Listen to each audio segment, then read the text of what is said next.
بسم اللہ الرحمن الرحیم۔ معزز خواتین و حضرات، السلام علیکم۔ ایک انتہائی دلچسپ اور سبق آموز واقعہ پیش خدمت ہے۔ حضرت سیدنا نعمان بن بشیر رضی اللہ تعالی عنہ فرماتے ہیں کہ ایک مرتبہ حضرت سیدنا ابوبکر صدیق رضی اللہ تعالی عنہ نے 10 افراد پر مشتمل ایک قافلہ یمن کی جانب روانہ فرمایا اور میں بھی اس قافلے میں شریک تھا۔ قافلہ جانب منزل رواں دواں تھا۔ دوران سفر ہمارا قافلہ ایک ایسی بستی کے قریب سے گزرا جسے دیکھ کر ہمیں بہت زیادہ حیرت ہوئی۔ اس بستی میں بہترین قسم کی عمارتیں تھیں۔ ہمارے رفقا نے کہا کیا ہی اچھا ہو اگر ہم اس بستی میں داخل ہو جائیں اور یہاں کے حالات معلوم کریں۔ چنانچہ ہمارا قافلہ اس خوبصورت بستی میں داخل ہوا۔ اس بستی کی خوبصورتی دیکھ کر ہماری حیرانگی انتہا کو پہنچ چکی تھی۔ ایسا لگ رہا تھا جیسے اس کی تمام عمارتوں کو سونے چاندی سے ڈھانپ دیا گیا ہو۔ اس کی عمارتیں ایسی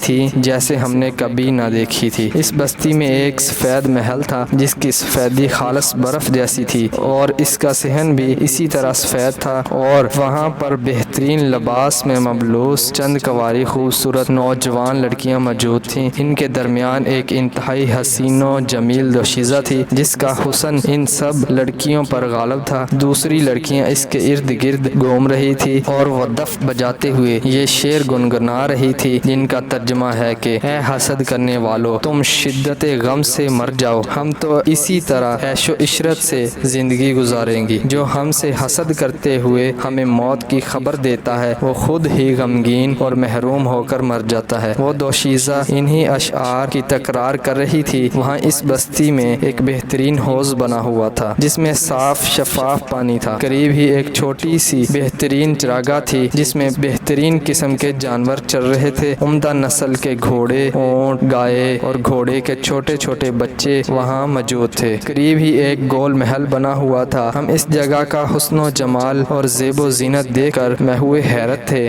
ہمارے بعض رفقا نے کہا کچھ دیر یہاں قیام کر لیتے ہیں تاکہ یہاں کے مناظر سے لطف اندوز ہو سکیں اور ہمیں اس خوبصورت بستی میں کچھ دیر آرام میسر آ جائے۔ چنانچہ ہم نے وہیں اپنے سامان کو اتار کر رکھ دیا۔ اتنے میں محل کی جانب سے کچھ لوگ آئے۔ ان کے پاس چٹائیاں تھیں۔ انہوں نے آتے ہی وہ چٹائیاں بچھا دیں اور ان پر انواع اقسام کے کھانے چن دیے۔ پھر ہمیں کھانے کی دعوت دی۔ ہم نے کھانا کھایا۔ اس کے بعد کچھ دیر آرام کیا اور وہاں کے نظاروں سے لطف اندوز ہوتے رہے۔ پھر ہم نے وہاں سے کوچ کرنے کا ارادہ کیا اور اپنا سامان کسنے لگے۔ ہمیں جاتا دیکھ کر محل کی جانب سے چند لوگ آئے اور کہا ہمارا سردار تمہیں سلام کہتا ہے اور اس نے پیغام بھجوایا ہے کہ میں معذرت خواہ ہوں کہ آپ سے ملاقات نہ کر سکا اور آپ کی ٹھیک سے خدمت نہ کر سکا۔ ان دنوں ہمارے ہاں ایک جشن کی تیاری ہو رہی ہے جس کی مصروفیت اتنی زیادہ ہے کہ میں آپ لوگوں سے ملاقات نہیں کر سکتا۔ برائے کرم میری اس کوتاہی کو معاف فرمانا۔ آپ لوگ ہمارے مہمان ہیں، آپ جب تک چاہیں ہمارے ہاں قیام فرمائیں۔ بادشاہ کا یہ پیغام سن کر ہم نے ان لوگوں سے کہا اب ہم یہاں مزید نہیں ٹھہر سکتے، ہماری منزل ابھی بہت دور ہے،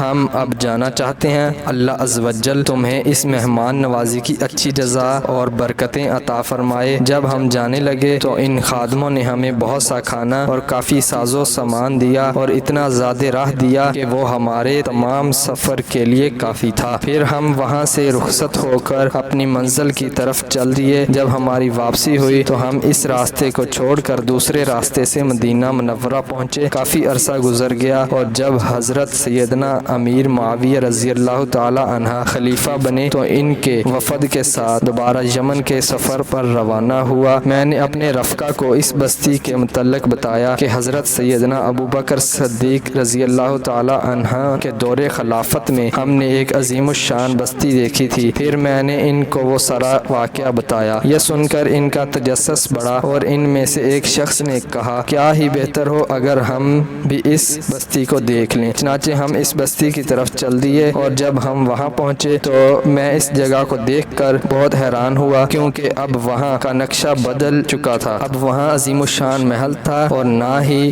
اس کا بہترین سفید فرش بلکہ وہاں ویرانی چھائی ہوئی تھی اور ریت کے ڈھیر لگے ہوئے تھے۔ عمارات کھنڈرات میں تبدیل ہو چکی تھی۔ چراغاں میں جانوروں کا نام و نشان تک نہ تھا۔ خودرو گھاس نے ساری چراغ کو وحشت ناک بنا دیا تھا۔ تالاب میں پانی کا ایک قطرہ بھی نہ تھا۔ الغرض چند سال قبل جہاں ہر قسم کی زیب و و زینت تھی، اب وہاں ویرانی چھائی ہوئی تھی، اب وہاں نہ تو خدام تھے اور نہ ہی لونڈیاں۔ ہم سب اس منظر کو دیکھ کر محو حیرت تھے کہ ان تباہ و برباد عمارتوں میں ہمیں ایک شخص نظر آیا۔ میں نے اپنے ایک رفیق کو یہ کہتے ہوئے بھیجا کہ ہم اس شخص سے دور ہی رہتے ہیں، تم جاؤ اور وہاں کے حالات معلوم کر کے آؤ اور دیکھو یہ شخص کون ہے۔ میرا دوست وہاں گیا اور کچھ ہی دیر بعد وہ خوفزدہ سا ہماری جانب پلٹا۔ میں نے پوچھا تم نے وہاں کیا دیکھا ہے، اتنے پریشان ہو رہے ہو؟ وہ کہنے لگا جب میں اس شخص کے پاس پہنچا تو دیکھا وہ ایک بوڑھی اور اندھی عورت ہے۔ جب اس نے میری آہٹ محسوس کی تو کہنے لگی تجھے اس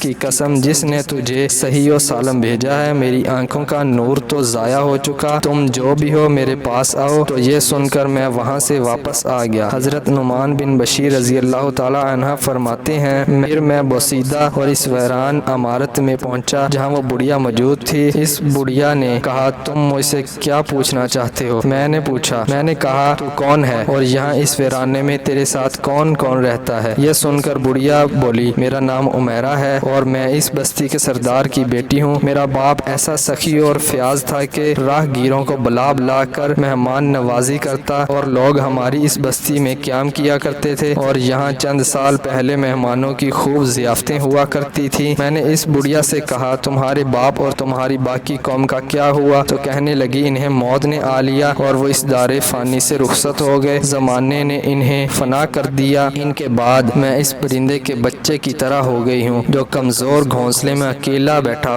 ہو۔ میں نے اس سے کہا کیا تمہیں یاد ہے چند سال پہلے ایک مرتبہ ہم یہاں سے گزرے تھے، اس وقت یہ جگہ آباد تھی اور یہاں جشن کی تیاریاں ہو رہی تھی۔ اس محل کے صحن میں چند لڑکیاں ایک حسین و جمیل دوشیزہ کے گرد جمع تھیں۔ وہ دوشیزہ دف بجاتے ہوئے یہ شعر گنگنا رہی تھی جن کا ترجمہ ہے اے حاسدو تم شدت غم سے مر جاؤ۔ یہ سن کر بوڑھی عورت نے روتے ہوئے کہا اللہ عز و جل کی قسم مجھے وہ دن اچھی طرح یاد ہے، ان لڑکیوں میں میری بہن بھی تھی، وہ دف بجا کر یہ شعر گنگنانے والی دوشیزہ میں ہی ہوں۔ یہ سن کر میں نے کہا اگر تم پسند کرو تو ہم تجھے اپنے ساتھ اپنے وطن لے جائیں اور تم ہمارے اہل خانہ کے ساتھ رہو۔ میری یہ بات سن کر اس نے کہا میرے لیے بہت مشکل ہے کہ میں اپنی اس جگہ کو چھوڑ دوں، میں اسی جگہ رہنا پسند کروں گی یہاں تک کہ مجھے بھی اپنے باپ اور قوم کی طرح موت آ جائے اور میں بھی اس دنیا ناپائیدار سے رخصت ہو جاؤں۔ پھر میں نے پوچھا تمہارے کھانے پینے کا بندوبست کس طرح ہوتا ہے؟ اس نے کہا یہاں سے قافلے گزرتے ہیں اور وہ میرے لیے کھانا وغیرہ پھینک جاتے ہیں، میں اسے کھا کر گزارا کر لیتی ہوں اور یہاں ایک گھڑا موجود ہے جو پانی سے بھرا رہتا ہے، میں نہیں جانتی کہ اسے کون بھرتا ہے، بس اسی سے میں پانی پی لیتی ہوں، اسی طرح میری زندگی کے دن گزر رہے ہیں۔ پھر اس نے مجھ سے پوچھا اے مسافر کیا تمہارے قافلے میں کوئی عورت ہے؟ تو میں نے کہا نہیں۔ پھر پوچھا کیا تمہارے پاس کوئی سفید چادر ہے؟ میں نے کہا ہاں چادر تو ہے۔ پھر میں نے اسے 2 چادریں لا کر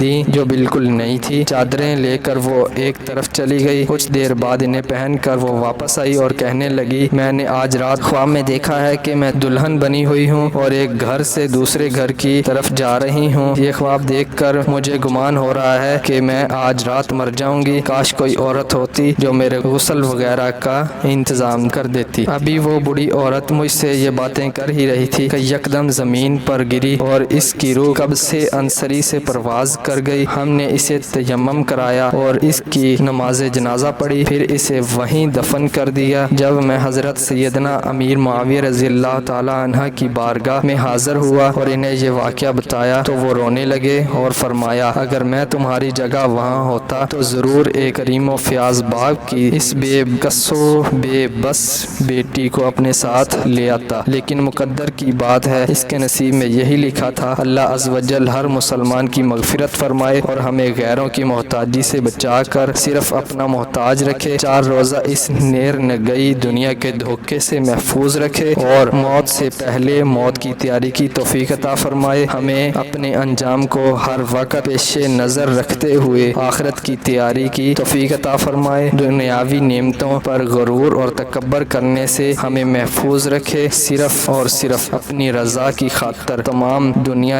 اعمال کرنے کی توفیق عطا فرمائے اور صبر و قناعت کی دولت عطا فرمائے اور ہمیں مفلسی سے بچائے، آمین یا رب العالمین۔ اس ویڈیو کے آخر میں آپ کو ایک پیغام دینا چاہوں گا کہ اس دنیا کی کامیابی کے ساتھ ساتھ اپنی اس دنیا کی تیاری بھی کرتے رہیں اور اپنی نمازوں نمازوں کو ان کے وقت پہ پابندی کے ساتھ ادا کرتے رہیں۔